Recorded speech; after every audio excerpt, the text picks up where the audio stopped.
पिशा रेड्डी यहाँ लगता है इधर है। बालेटन को गिरफ्तार कर लिया। जबकि हमने पैसे लौटा दिए थे। कुछ पता चला कि मामला क्या है? जबकि हमने तो पैसे भी लौटा दिए थे। हमारे पास पता नहीं भगवान की क्या मर्जी है।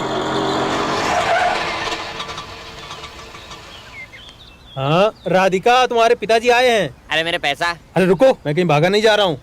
कुछ परेशान लग रहे हैं। आइए अंदर चलकर बैठते हैं। मैं यहाँ बैठने नहीं आया हूँ, कुछ बताने आया हूँ। तुम्हारा बेटा जो कि मेरा दामाद, उसको पुलिस ने गिरफ्तार कर लिया है। पुलिस?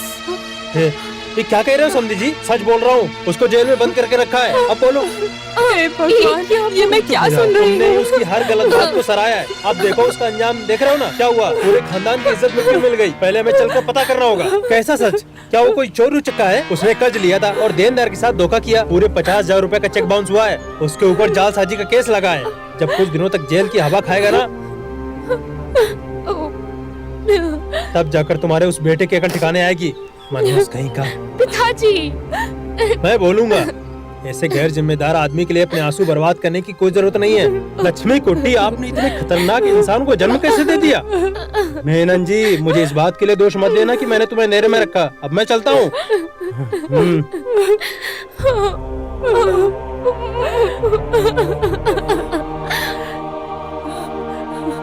अब हम क्या करेंगे? कुछ नहीं, फिक्र मत करो, कोई तो रास्ता होगा ही।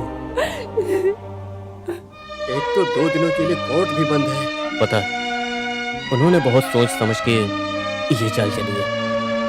उन्हें ये सब करने की कोई जरूरत थी नहीं। उसकी नीयत में खोट था। तुम्हारी जगह मुझे जेल में होना चाहिए। अरे बालाटन, मैंने उनसे चेक मांगा था, लेकिन वसीम ने कहा कि वो चेक उसके पिताजी के पास है, वो 2 दिन में चेक भिजवा देगा। मुझे जरा भी महसूस नहीं हुआ कि वो लोग इतना बुरा करेंगे। बालाटन, क्या बच्चों की जैसी बातें कर रहे हो? यहाँ किसी को तो आना ही था ना। अब अगला कदम क्या होगा पता है? हम सीधे कोर्ट में मिलेंगे। योर ऑनर, मेरे मुवक्किल को इस बात से बिल्कुल भी इनकार नहीं है कि जिस तारीख का चेक दिया गया था, उस रोज अकाउंट में उतने पैसे नहीं थे, लेकिन वो 50,000 उस शिकायतकर्ता को पिछले महीने की 28 तारीख को कैश में पहुंचा दिया गया था, जिसे मेरे मुवक्किल के दोस्त सुकुमार ने खुद जाकर दिया था और जिसे शिकायतकर्ता ने खुद लिया भी था। इन सभी बातों पर रोशनी डालते हुए मेरे मुवक्किल पर जालसाजी का जो मामला दर्ज किया गया है, वो झूठा और बेबुनियाद है। इसलिए मैं कोर्ट से इल्तिजा करता हूँ कि आप मेरे मुवक्किल को बाइज्जत बरी करें। That's all, Your Honor. I object, Your Honor. Objection sustained. Thank you. तुम्हारा नाम क्या है? अथानी का बालचंद्रन। क्या ये विजिटिंग कार्ड तुम्हारा है? जी हाँ। लेकिन इस बार बालेटन लिखा हुआ है इस पर। लोग मुझे बालेटन के नाम से जानते, इसीलिए ऐसा छपाया। विजिटिंग कार्ड पर पेट नेम छपवाकर खुद को सबका मसीहा बताना, क्या ये एक तरह से धोखा नहीं है? इन्होंने ये मसीहा का खिताब दूसरों को धोखा देने के लिए रखा है। आपके बोलने से ही धोखा हुआ। आपका नाम क्या है? गोपाल कृष्णन। क्यों? गोपाल कृष्णन वाई। क्या ये इनिशियल है? नहीं, मेरा नाम सिर्फ गोपाल कृष्णन है। आपको आपकी पत्नी पूरा नाम लेकर बुलाती है क्या? मेरी पत्नी घर पर मुझे गोपी जी कहकर बुलाती है। तो उस हिसाब से आपने थोड़ी देर पहले जो कहा, उस बिना पर आपकी पत्नी इतने सालों से आपको गोपी जी कहकर बुलाकर आपको धोखा दे रही है। Order order. योर ऑनर, इस तरह की बेफिजूल की बातें बनाकर और मजाकिया ड्रामा बनाकर इस मुजरिम ने मेरे मुवक्किल के साथ भी धोखा किया है। तुम्हारे पास क्या सबूत है कि तुमने पैसा वापस किया है? हाँ, जो पैसे लौटाने थे वो पहले ही लौटा दिए हैं। जज साहब,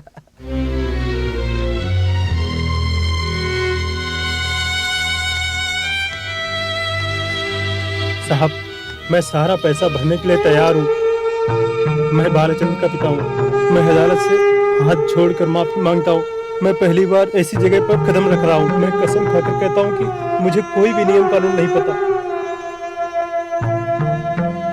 मैं पैसा यहाँ जमा करता हूँ। ये पूरे 50,000 रुपए हैं। कृपया करके कोर्ट इस पैसे को दावेदार को दे दें।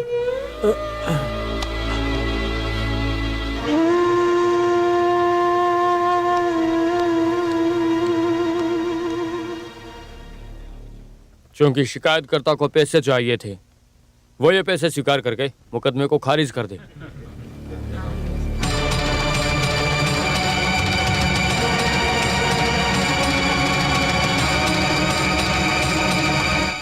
तो जैसा कि पहले तय हुआ था, मैं कल माल भेज दूंगा, ठीक है? हाँ। तुम पैसा पूरा दे देना। हाँ। अगर पैसा नहीं पहुंचा तो बशीर पहुंचाएगा। तुम तो ये बात अच्छी तरह जानते हो। नहीं जानते? बहुत अच्छी तरीके से जानता हूँ। हाँ ठीक है, अब तुम जा सकते हो। ओके।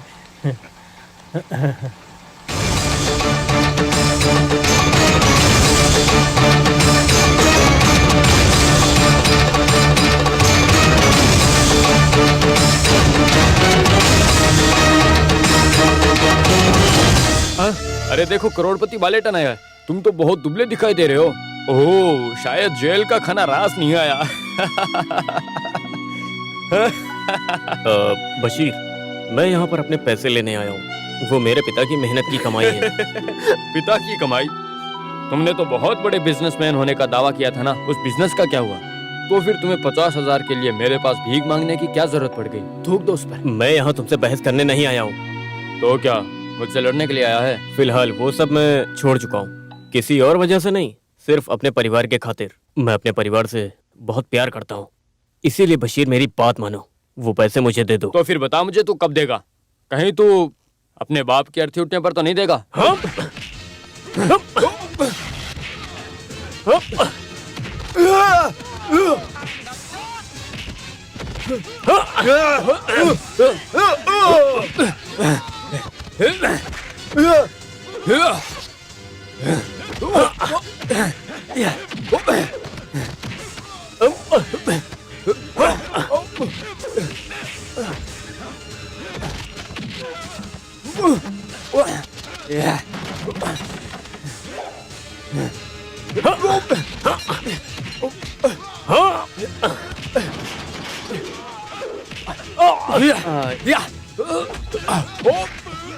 तेरी तो अभी दिखाता हूँ तुझे। रुक।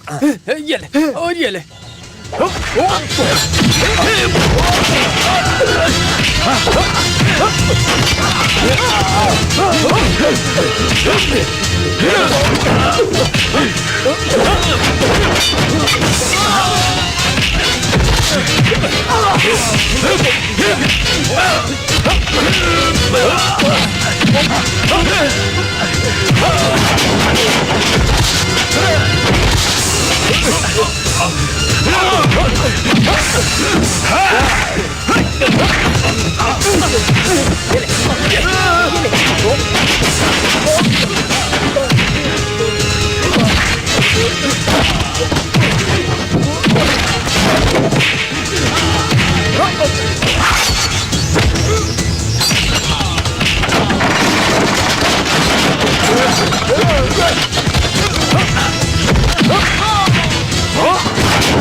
अरे बाप रे, गरम है तो।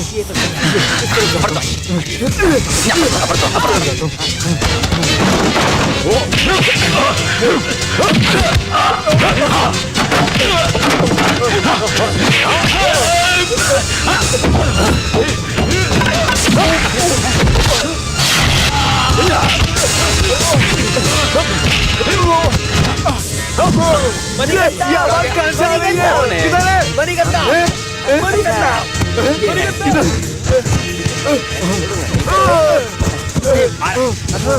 निकल निकल, चल चल, आजा, खोल ले।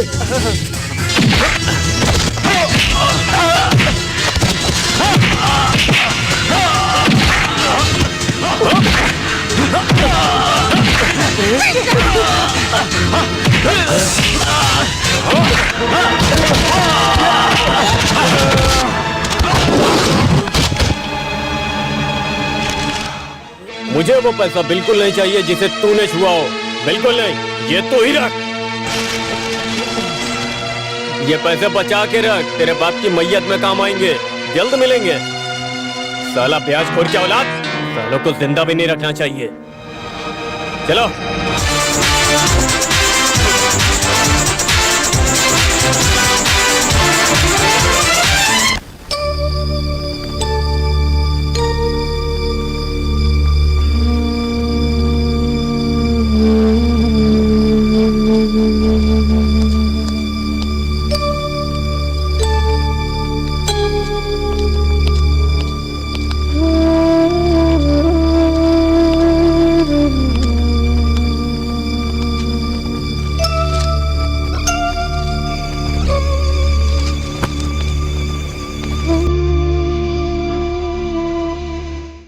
अभी आप सोए नहीं?